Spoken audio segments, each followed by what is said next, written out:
আসসালামু আলাইকুম দর্শক, নিয়াজিস গ্যালারিতে সবাইকে স্বাগতম। নিয়াজ বলছি নিয়াজিস গ্যালারি থেকে। আশা করি আপনারা সবাই ভালো আছেন। প্রিয় দর্শক, আপনি যদি আমাদের চ্যানেলে আজ নতুন হয়ে থাকেন তাহলে এক্ষুনি আমাদের চ্যানেলটি সাবস্ক্রাইব করে ফেলুন প্লিজ। সাথে নোটিফিকেশন বাটনটিও ক্লিক করে রাখবেন, তাহলে আমরা যখনই কোনো ভিডিও আপলোড করব আপনারা সাথে সাথে তার নোটিফিকেশন পেয়ে যাবেন। যারা অলরেডি আমাদের চ্যানেল সাবস্ক্রাইব করেছেন তাদের সবাইকে ধন্যবাদ। আজ আপনাদের জন্য একটি গুরুত্বপূর্ণ ভিডিও নিয়ে হাজির হয়েছি। আজকের ভিডিওতে আমরা আপনাদেরকে দেখাবো শিমের চারা মাটিতে রোপণ করার পর শিমের চারার কি প্রাথমিক পরিচর্যা করতে হয় এবং কিভাবে সঠিক উপায়ে করতে হয়। শিমের চারা মাটিতে রোপণ করার কয়েকদিন পরে চারার শিকড় যখন মাটি ধরে ফেলবে তখন এই প্রাথমিক পরিচর্যাগুলো করতে হবে। শিমের চারা মাটিতে রোপণ করার পরে প্রাথমিক পরিচর্যা খুবই গুরুত্বপূর্ণ, কারণ প্রাথমিক পরিচর্যা সঠিকভাবে না করলে শিমের চারা সঠিকভাবে বাড়বে না বা বড় হবে না। তাই শিমের চারা মাটিতে রোপণ করার পরে চারার সঠিকভাবে বৃদ্ধি নিশ্চিত করতে হলে সঠিকভাবে শিমের চারার প্রাথমিক পরিচর্যা করতে হবে। তাহলে চলুন দর্শক, এখন আমরা আপনাদেরকে দেখিয়ে দিচ্ছি আমরা কিভাবে মাটিতে রোপণ করার পরে সঠিকভাবে শিমের চারার প্রাথমিক পরিচর্যা করে থাকি। শিম চারার যত নষ্ট পাতা বা পোকা খাওয়া পাতা আছে সবগুলোকে কেটে ফেলে দিতে হবে। আমরা আমাদের এই শিম চারার নষ্ট পাতা বা পোকা খাওয়া পাতাগুলোকে কেটে ফেলে দিয়েছি। মাঝে মাঝে চেক করে দেখতে হবে শিম চারার গোড়ায় কোনো আগাছা আছে কিনা।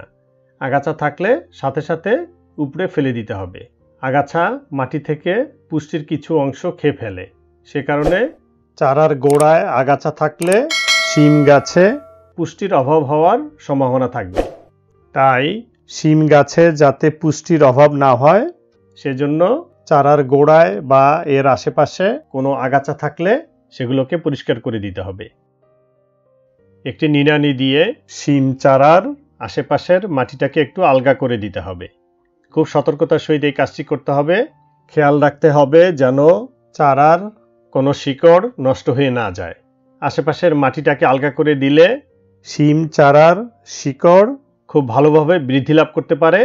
আর যদি শিকড় ভালোভাবে বৃদ্ধি লাভ করে তাহলে শিম চারাও সঠিকভাবে বৃদ্ধি লাভ করবে। শিম চারার পুষ্টির অভাব দূর করার জন্য চারার গোড়ায় মাঝে মাঝে সার দিতে হবে। আমরা সবসময় আমাদের কাছে সবচেয়ে ভালো সার গোবর সার ব্যবহার করে থাকি। আপনারা গোবর সার মাটির সাথে মিশিয়ে ব্যবহার করতে পারেন। বাজারে অনেক ধরনের কেমিক্যাল সার কিনতে পাওয়া যায়, আপনার ইচ্ছা করলে সে সকল সার ব্যবহার করতে পারেন। তবে আমরা কখনো আমাদের সবজি বাগানে কেমিক্যাল সার ব্যবহার করি না। শিম চারা বড় হওয়ার জন্য নাইট্রোজেন, ফসফরাস এবং পটাশিয়াম দরকার। গোবর সারে এই সবগুলো উপাদানই খুব ভালো পরিমাণে থাকে। চারার গোড়ায় একটি লাঠি দিয়ে সাপোর্ট দিতে হবে যাতে বাতাসে ভেঙে না যায় বা নুয়ে না পড়ে। এরপর চারাটিকে একটি ছোট্ট রশি দিয়ে লাঠির সাথে বেঁধে দিতে হবে। চারাটি এই লাঠির মাধ্যমে এর জন্য নির্ধারিত এই ঝাঁকার উপর উঠে যাবে। প্রতিদিন শিম চারার গোড়ায় পর্যাপ্ত পরিমাণে পানি দিতে হবে। খেয়াল রাখতে হবে যেন পানির পরিমাণ বেশিও না হয় এবং কমও যেন না হয়। পানির পরিমাণ কম হলে পানির অভাবে শিম চারা মরে যাওয়ার সম্ভাবনা থাকবে। অন্যদিকে চারার গোড়ায় যদি অতিরিক্ত পানি জমে থাকে তাহলে চারার শিকড় নষ্ট হয়ে যাওয়ার সম্ভাবনা থাকবে এবং সেখান থেকে চারাও মরে যাওয়ার সম্ভাবনা থাকে। শিম চারা এমন জায়গায় লাগাতে হবে যেখানে দিনে অন্তত 5 থেকে 6 ঘন্টা সূর্যের আলো পড়ে। গাছে সূর্যের আলো পড়লে গাছে পোকা হওয়ার সম্ভাবনা কম থাকে। এ কারণে কোনো বড় গাছের নিচে অথবা কোনো ছায়াযুক্ত জায়গায় শিম চারা লাগালে সেখান থেকে ভালো ফলন পাওয়া যাবে না। দেখুন দর্শক, এই শিম চারাগুলো মাটিতে রোপণ করার পরে সঠিকভাবে প্রাথমিক পরিচর্যার ফলে খুব সুন্দরভাবে বেড়ে উঠেছে এবং দেখতেও খুব সুন্দর হয়েছে।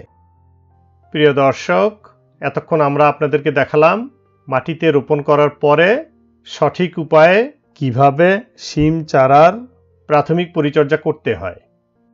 এই ভিডিওটি দেখার পর আপনারা যদি আমাদের এই পদ্ধতি অনুসরণ করেন তাহলে আশা করি আপনাদের বাগানের মাটিতে রোপণ করার পরে শিম চারা সঠিকভাবে বড় হবে এবং আপনারা আশানুরূপ ফলন পাবেন। আমাদের এই ভিডিওটি যদি আপনাদের ভালো লেগে থাকে তাহলে লাইক, কমেন্টস এবং শেয়ার করে আমাদেরকে উৎসাহ দিবেন আশা করি।